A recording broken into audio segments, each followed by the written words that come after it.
আমাদেরকে ১৫০০ বছর আগে বাস্তব ভিত্তিক সমাধান দিয়ে গেছে।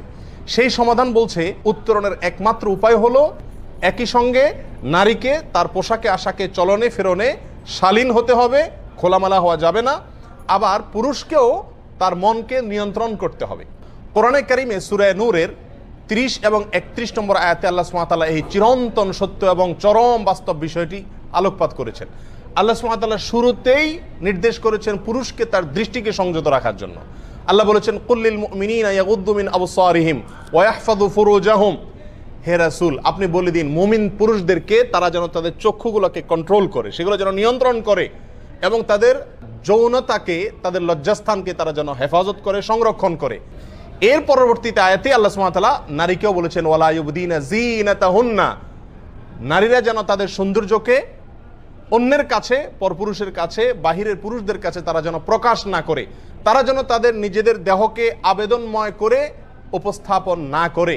আবেদনময় করে উপস্থাপন করা কেন যাবে না, আল্লাহ সুবহানাহু ওয়া তাআলা সে সম্পর্কেও বলেছেন অন্য আয়াতে ফালা ইউযাইনা, যদি তারা খোলামেলা হয়ে না চলে, তারা যদি পোশাকে আশাকে শালীন হয়, তাহলে তাদেরকে আর কেউ উত্ত্যক্ত করতে পারবে না বা যাবে না, কারণ জানবে না যে ভিতরে কিরকম মেয়ে আছে না আছে। সম্মানিত ভাইয়েরা, কোরআনে কারিমের এই দুটি আয়াত আমাদেরকে একই সঙ্গে উভয়মুখী সমাধানকে অবলম্বন করার নির্দেশ করেছে। পুরুষকে তার দৃষ্টিকে নিয়ন্ত্রণ করতে বলেছে, আবার নারীকে তার পোশাকে আশাকে শালীন থাকতে বলেছে। এই দ্বিমুখী বা উভয়মুখী প্রচেষ্টা যখন চলতে থাকবে, তখন সমাজ থেকে এই নারী নিগ্রহ, নারী নির্যাতন, যৌন হয়রানি, উত্ত্যক্তকরণ এগুলোর হার দিন দিন ইনশাআল্লাহ কমতে থাকবে। আল্লাহ সুবহানাহু ওয়া তাআলা সূরা নূরের আয়াত নম্বর ৩১ এর শেষে বলেছেন ওয়াতুবু ইলাল্লাহি জামিআন, ওয়াতুবু ইলাল্লাহি জামিআন, হে নারী এবং পুরুষ সকলেই তোমরা আল্লাহর কাছে তওবা করো, ফিরে আসো। তোমরা যে অশুদ্ধ, বেঠিক এবং ভুল পথে আছো সেখান থেকে ফিরে আসো। নারীরা তাদের পোশাকে আশাকে শালীন হও, আর তারও আগে পুরুষেরা তাদের দৃষ্টিগুলোকে সংযত করো। উভয়মুখী প্রচেষ্টা যদি করতে থাকো এবং আগে যা হয়েছে সেগুলোর জন্য তওবা করে নতুন জীবনে গড়ে চলে আসো তোমরা, তাহলে লাআল্লাকুম তুফলিহুন, আশা করা যায় তোমরা সফলতার দেখা পাবে। অর্থাৎ যে দুর্বিষহ অবস্থা চলছে এটা আর ইনশাআল্লাহ থাকবে না। সম্মানিত ভাইরা, আমাদের দেশের অত্যন্ত পরিচিত একজন অভিনেতা মোশাররফ করিম সাহেব কয়েকদিন আগে গত সপ্তাহে এক টেলিভিশন অনুষ্ঠানে তিনি এ বিষয়ে একটা উক্তি করেছেন, যা অত্যন্ত আপত্তিকর, অত্যন্ত জঘন্য এবং অত্যন্ত অবাস্তব, অযৌক্তিক। তিনি বলেছেন যে আমাদের দেশে ছোট শিশুরাও তো নির্যাতনের ঘটনা আমরা শুনি, কোনো কোনো ক্ষেত্রে বোরকা পরা মেয়েরাও তো নির্যাতিত হচ্ছে, যৌন নির্যাতনের শিকার হচ্ছে আমরা জানি। তাহলে আর এই বোরকা টোরকা এগুলো পরে লাভ কি? এগুলো পরেও তো রেহাই হলো না, তাহলে এগুলো খুলে ফেলা হোক। এই যুক্তি এতটাই হাস্যকর, এতটাই ছেলে মানুষই টাইপের যুক্তি, যেটা আমরা কয়েকটা উপমার মাধ্যমে একেবারে দিনের আলোর মতো আমাদের কাছে পরিষ্কার হয়ে যাবে। নাম্বার 1, আমাদের দেশে বোরকা পরিহিত মেয়েরাও যৌন নির্যাতনের শিকার হয়। মোশাররফ করিম সাহেবের এই বক্তব্য সঠিক, কিন্তু সেটার পরিমাণ কতখানি ভাই? বোরকা পরা কয়টা মেয়ে যৌন নির্যাতনের শিকার হয়? আপনি বোরকা পরে না, পর্দা পশিদা মতো চলে না, বা ইসলামকে ফলো করে না চলাফেরার ক্ষেত্রে, এরকম 100 জন মেয়েকে একসাথ করেন, আর বোরকা পরে ইসলামের ড্রেস কোডকে মেনে চলে এরকম 100 জন মেয়েকে একসাথ করেন। এবং এই দুই শ্রেণীর মেয়েদের ভিতরে আপনি জরিপ চালায় দেখেন কোন শ্রেণীর মেয়েদের ভিতরে যৌন নির্যাতনের হার বেশি। দিনের আলোর মতো পরিষ্কার। এটা কাউকে বলে, যুক্তি দিয়ে, প্রমাণ দিয়ে কাউকে বোঝানোর দরকার হবে না। যারা ইসলামী ড্রেস কোড ফলো করে না, যারা বোরকা পরে না, হিজাব পরে না, যারা খোলামেলা ভাবে যত বেশি চলে, তারা তত বেশি যৌন নিগ্রহের শিকার। তাহলে সমাধানের পথ তো এখানেই পাওয়া গেছে যে বোরকা পরে এরা রেহাই পাচ্ছেন। এবার আসে শিশু নির্যাতনের হার। প্রাপ্তবয়স্ক মেয়েরা যে পরিমাণ যৌন নিগ্রহের শিকার হয়, সেই তুলনায় কয়জন শিশু যৌন নিগ্রহের শিকার হয়? শিশু মেয়ে পরিমাণে কোনোভাবে এটাকে পার্সেন্টেজে আনাও তো কঠিন হয়ে যাবে। এই যে 2-4 জন শিশু অথবা বিচ্ছিন্ন কিছু বোরকা পরিহিতা মেয়েরাও যে যৌন নির্যাতনের শিকার হচ্ছে, তারও মূল কারণ হলো ওই সমস্ত মেয়েরা যারা নিজেদেরকে খোলামেলাভাবে সমাজে উপস্থাপন করছেন এবং এর মাধ্যমে যৌন সুশ্রী ছেলেদের ভিতরে জাগ্রত করছেন এবং ছেলেদেরকে তারা এক ধরনের অন্যায়ের পথে প্ররোচিত করছেন। একজন যুবক, একজন তরুণ, একজন পুরুষ, তিনি যখন নাটকে, সিনেমাতে, ফিল্মে, অফলাইনে, অনলাইনে বিভিন্নভাবে বিভিন্ন নারীর উন্মুক্ত প্রদর্শনী দেখেন, তখন তার ভেতরে কামভাব জাগ্রত হয়, তার ভেতরে তার পাশবিকতা, তার পশুত্ব এটা জাগ্রত হতে থাকে, এটার আবেদন তার ভিতরে সৃষ্টি হতে থাকে। কিন্তু যেগুলো সে দেখে সেগুলোকে হাতের নাগালে পায় না, তখন নিরীহ যাকে হাতের নাগালে পায় তার উপরে সে আক্রমণ করে বসে। অতএব 2-4টি বোরকা পরিহিত মেয়ে যে নিগ্রহের শিকার হচ্ছে, বিচ্ছিন্ন 2-1টি শিশু যে নির্যাতনের শিকার হচ্ছে, তারও কারণ অনুসন্ধান করে দেখুন। তার একমাত্র বাস্তবসম্মত কারণ হলো যে এই যুবকটি যে এই অপকর্ম করলো, যে নারীর উপরে হাত বাড়ালো, নারী নির্যাতনের দিকে পা বাড়ালো, সেই পুরুষটি নিশ্চয়ই তাকে আপনি সুড়সুড়ি দিয়েছেন অন্য নারীদেরকে উন্মুক্ত করে। অতএব সমাধানের জায়গাটা এখান থেকে একেবারে দিনের আলোর মতো পরিষ্কার হয়ে যায়। সম্মানিত ভাইরা, জুতা আবিষ্কারের একটা গল্প কথিত আছে, প্রচলিত আছে। কোনো এক রাজা জুতা আবিষ্কার হওয়ার আগে তিনি বলছিলেন যে আমি যখন বের হব তখন কাঁটা ইত্যাদি আমার পায়ের নিচে পড়তে পারে, আমার কষ্ট হতে পারে, তাহলে কি করা যায়? কিছু লোক বুদ্ধি দিল যে তাহলে আমরা একটা ঝাড়ুদার বাহিনী নিয়োগ দেই, তারা রাজা সাহেব যেদিকে যাবেন তার আগে আগে তারা পথ ঝাড়ু দিতে থাকবে। তখন একজন লোক পরামর্শ দিলেন যে রাজা মশাই, এতে তো সমাধান অনেক কঠিন হয়ে গেল, কারণ সারা দুনিয়া ঝাড়ু দিয়ে বেড়াতে হবে এভাবে।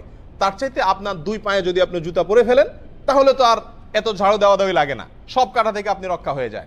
সম্মানিত ভাইরা, মোশাররফ করিম সাহেবের মতো তথাকথিত প্রগতিশীলদের জন্য এই ঘটনায় শিক্ষা রয়ে গেছে। আপনি সারা দুনিয়ার পুরুষদের মনকে কন্ট্রোল করবেন, সেটা বেশি সহজ নাকি নারীরা নিজেদের ইজ্জতকে তারা হেফাজত করলেন, তার সম্ভ্রমকে তিনি সংরক্ষণ করলেন, পোশাকে আশাকে তিনি সংযত হয়ে চলাফেরা করলেন যাতে অন্যের লোলভ দৃষ্টি তার দিকে না হয়? কোনটা বেশি সহজ সমাধান? তৃতীয় কথা হলো চুরি ডাকাতি, এগুলো একেবারে পৃথিবীর শুরু থেকেই চলে আসছে, এখনো আছে।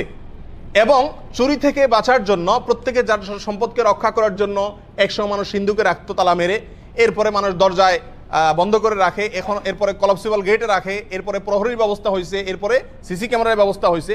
এত সব ব্যবস্থাপনা কেন? অর্থকড়ি, সম্পদ এগুলাকে সংরক্ষণ করবার জন্য।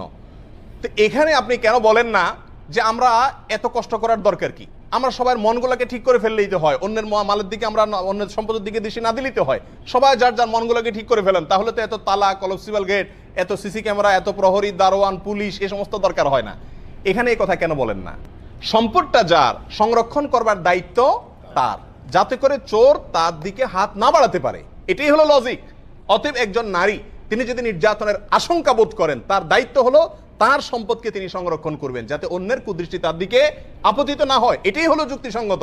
আপনি সারা দুনিয়ার মানুষের মন ঠিক করার যে মিশনে নামছেন, আমি যদি প্রশ্ন করে রাখি, পৃথিবীতে তথাকথিত সভ্য, তথাকথিত উন্নত, তথাকথিত শিক্ষিত, তথাকথিত আধুনিক পশ্চিমারা, তাদেরকে আমরা ফলো করি, তাদেরকে আমরা আইডল মনে করি, তাদের দেশে নারী নির্যাতনের হার, নারীর যৌন নিগ্রহের হার কি পরিমাণ বেড়ে চলছে, এটা আজকের যুগে কোনো মানুষের কাছে অস্পষ্ট নয়। সে সমস্ত দেশে নারীরা যে পরিমাণ কর্মস্থলে যৌন নিগ্রহের শিকার হন, স্কুলে যৌন নিগ্রহের শিকার হন, সেই পরিমাণ যৌন নিগ্রহের শিকার আমাদের তথাকথিত অনুন্নত বা উন্নয়নশীল দেশগুলোতেও হয় না। তাহলে আপনি কি মন ঠিক করবেন? যারা আপনাকে মন ঠিক করার এই সবক দিচ্ছে, তাদের দেশেই তো দিন দিন তথাকথিত মন ঠিক করার পরেও, আধুনিক স্মার্ট হওয়ার পরেও, শিক্ষিত হওয়ার পরেও এগুলোর পরিমাণ, যৌন নির্যাতনের পরিমাণ কমে নাই, বরং দিন দিন বেড়ে চলেছে। সৌদি আরবে সারা পৃথিবীর যে কোনো দেশের চাইতে নারীর প্রতি যৌন নির্যাতনের হার, পরিমাণ সবচাইতে কম, এবং প্রত্যেক বছরের জরিপ এটাই বলছে, এই তথ্যই দিচ্ছে। কেন? সৌদি আরবে কোন জিনিসটা আছে যার কারণে যৌন নির্যাতনের হার কমে গেছে? একটাই জিনিস আছে, সেটা কি? নারীকে এখানে শালীনভাবে চলতে হয়। এই আইনের কারণে, এই সামাজিক সিস্টেমের কারণে নারী এখানে নিরাপদ হয়ে গেছে। নারীর পর্দা তার নিরাপত্তার জন্য, যেমন সম্পদের নিরাপত্তার জন্য তালার ব্যবস্থা করা হয়, তেমন নারীর নিজের নিরাপত্তার জন্যই আল্লাহ সুবহানাহু ওয়া তাআলা এই বোরকা বা হিজাব বা পর্দার ব্যবস্থা রেখেছেন। সবার মন ঠিক করা সম্ভব নয়, কিন্তু নারী নিজের শরীরকে, 3.5 হাত বডিকে নিয়ন্ত্রণ করা বা এটাকে সংরক্ষণ করা, এটা সম্ভব। আমরা যারা সৌদি আরবে দেখি, আমরা জানি এখানে নারী নিগ্রহের, রাস্তাঘাটে নারীকে ইফটিজিং করার ঘটনা সারা পৃথিবীর যে কোনো দেশের চাইতে সবচাইতে কম হয়। এখানে 2 মাইল 3 মাইল পায়ে হেঁটে চলে যাবে একটা নারী, কারোর বাপের সামর্থ্য নাই তার দিকে হাত বাড়াবে। এখানে 1 কেজি 2 কেজি স্বর্ণ শরীর নিয়ে মরুভূমির ভিতরে চলে যায় হাউস ড্রাইভার নিয়ে নারীরা, কারোর বাপের সাধ্য নেই তার দিকে হাত বাড়াবে। কোন কারণ? 2টি কারণ। 1, এখানে আল্লাহর আইনের বাস্তবায়ন আছে। 2, নারীকে এখানে শালীনভাবে চলতে বাধ্য করা হয় সামাজিক সিস্টেমের কারণে, যার কারণে নারী কি হয়ে গেছে? নিরাপদ হয়ে গেছে।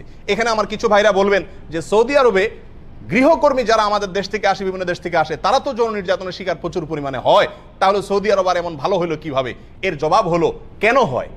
এই যে যারা কাজের বুয়ার ভিসায় এদেশে আসছেন, গৃহকর্মী হিসাবে এদেশে আসছেন, এই সিস্টেমটাও তারা ইসলামের আইনকে লঙ্ঘন করে আসছেন, এবং এদেশের ওলামা একরাম এটার বিরুদ্ধে এখনো সোচ্চার। সৌদি আরব ওলামা একরাম কেউই এটাকে জায়েজ এবং হালাল বলেন না, যার কারণে ওই গৃহকর্মী যৌন নির্যাতনের শিকার হচ্ছে। এই গৃহকর্মী যে ঘরে থাকেন, সেই ঘরে পুরুষদের সাথে তিনি পর্দা করা সম্ভব না এবং পর্দা করেনও না। আর যেহেতু পর্দা করছেন না, সেজন্যই পুরুষের লোলুপ দৃষ্টি পড়ছে এবং তিনি যৌন নিগ্রহের শিকার হচ্ছেন। আজকে তিনি যদি আল্লাহর আইনকে ফলো করতেন, আল্লাহর আইন অনুযায়ী কোনো মেয়ে দূর দেশে সফর করে যেতে পারে না তার নিজস্ব মাহরাম কোনো বডিগার্ড ছাড়া। মেয়েকে তো আল্লাহ তাআলা রানী বানাইছেন, বডিগার্ড নিয়ে চলতে হবে যেখানে যাবে। পুরুষ তার পাহারাদারি করবে, তার বাপ ভাই তার পাহারাদারি করবে। আপনি বাপ ভাই রেখে আপনি শত শত হাজার হাজার মাইল দূরে চলে আসছেন কাজের জন্য, এই অনুমতি তো আপনাকে ইসলাম দেয় নাই। তাহলে এর মাধ্যমে আপনি নিজের নিরাপত্তা নিজেই নষ্ট করেছেন। সম্মানিত ভাই বন্ধুগণ, গৃহকর্মীর এই ঘটনাটাও তাহলে যতটুকু যৌন নিগ্রহের শিকার তারা হচ্ছে, এটাও মূল কারণ হলো কি, আল্লাহর পর্দা সংক্রান্ত আইনকে লঙ্ঘন করার কারণে। আর সেটা যদি লঙ্ঘন না হতো তাহলে এটা থাকতো না।